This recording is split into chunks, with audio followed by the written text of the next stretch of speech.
shot, it's a shot, and then they observe you for an hour, right? And then for the most part, you stay out of the hospital. I mean, I haven't heard of anybody who got the treatment going into the hospital. We can ask, though. 712, Glenn Lujan of the Hoffa Up podcast and the KUAM Podcast Network is standing by in the KUAM News Zoom room. Link, he's outside, actually. Glenn, good morning. Good morning, everyone. Hoffa Day. Wanted to bring Glenn on. It kind of just by accident, really, is I've been harassing him about getting a new episode of the Hoffa Up podcast, which is on the KUAM Podcast Network. It's an awesome podcast. And so he had told me this morning that you guys are all on lockdown, right, in the family. What happened, Glenn? Well, yeah, we're working on putting out more content for you, Chris. It's just out of all the abundance of precaution we've been taking as a family, and we have a 2-year-old nephew. The baby is the one that comes home with COVID. Wow. So he tested positive.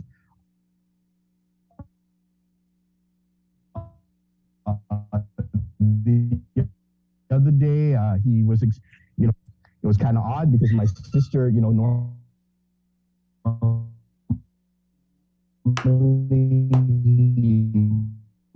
having a go. She took him in, and we got the results. She called me up, so good. It's like the baby tested positive. You gotta come home and stuff. So it was like red sector 5. Our entire vaccine. We're just taking all the precautions. Glenn, can you go back to where you were standing? Because it's like the Wi-Fi was better over there. Oh, there. Sorry. Yeah.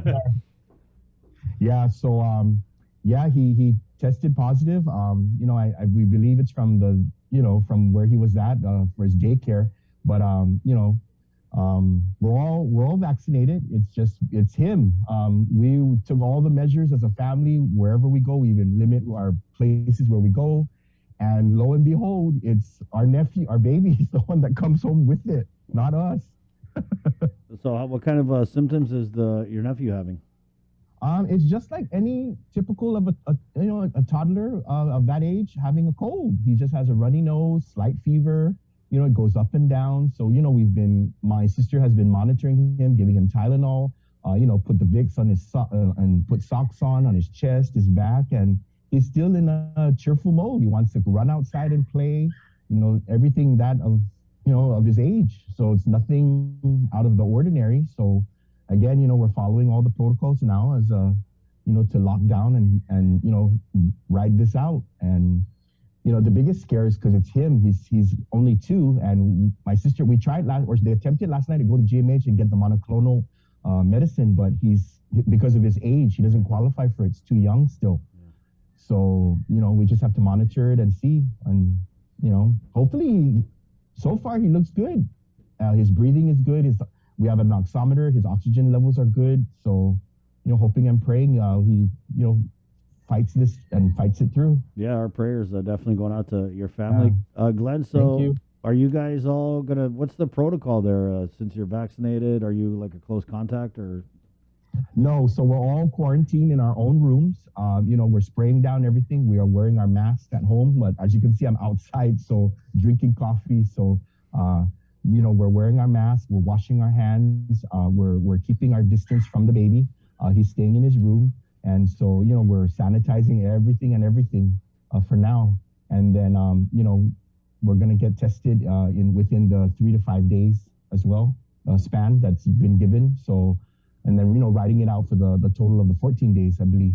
Wow. So, yeah, that's where we're at as a family. Oh, man. So, I wonder, please, everyone. Glenn, it just because your nephew's hot right now, right? He's positive. And so who's like caring for him, and how do they kind of do that? Because I just get in my mind, I get this image of, a 2-year-old. They're going to run all over the place. They're running towards you like, no.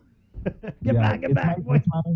So my sister's the one, keeping him at bay and, keeping him in a distance. And so when she comes out, she lets us know that they're coming out. So we just stay in our room. They go get what they need to do. And then, she sanitizes as we go.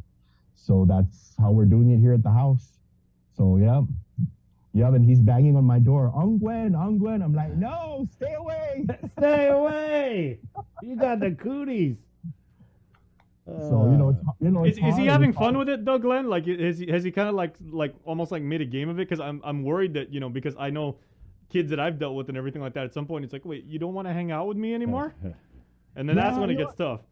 He's still very young, so we just tell him that you're sick, you're sick, baby, and then he's like, he just look at us.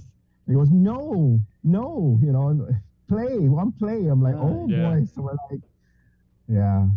So we're it's hard, but we just have to just do what we need to do. So for me, it's faith over fear. We're gonna ride this out, and we're gonna be okay. And for everyone that's going through this too, you're not alone. I'm experiencing it now in my own family, and who would have thought that it's the baby that brings this home to us, and we are protecting the baby.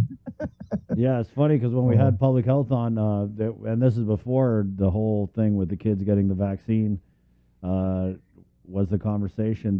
Public health said the best way to protect the kids in your house is just make sure everybody in the house is vaccinated. Yeah. And it's ironic, even my nephew goes, Uncle Glenn, the irony of it all. I'm like, I know, right? Here we are. And he comes home with it. And we're like, oh, man. Man. Yeah. So, so I know you're a teacher, so you're just like doing what, Zoom or something? Yeah, probably through teleworking and stuff. I just got to call in and check in and let them know. And, What about Friday.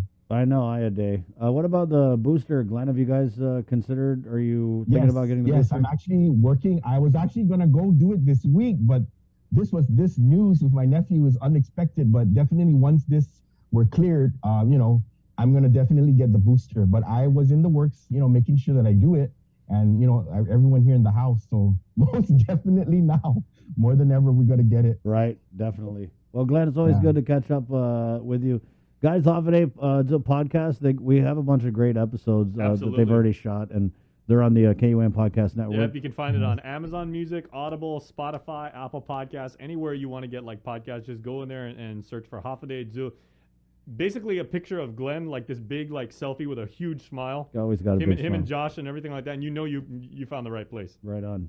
Jay, thank you so much. One of my aunties was asking, how did you get into like the podcast? I was trying to explain to her. Sure. But they don't even know what it is. So maybe later we could do a screen share and you could show people how to kind of get the podcast out. Because even just explaining to my auntie what is a podcast, it was like, wow, we need to do an explainer video. Yep, right on. Got it. Thank you. Can do, will do. Right on. Right, Glenn. Thank you, Glenn, for coming by. Thank you. Thank you very much, everyone. And our prayers are with your family, Glenn, always. And you're there in Chalampago, right?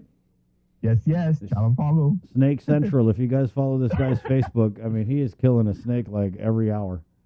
So far, no. Only when the heavy rains come, they come out. I was going to say, when it comes to Glenn, there's three things guaranteed, right? He's going to pray the rosary. Yeah. He's going to educate young minds. He's going to eliminate the snakes. Yes. And have some good food while he's doing it. That's a great LinkedIn profile right there. All right. Thank you, Glenn.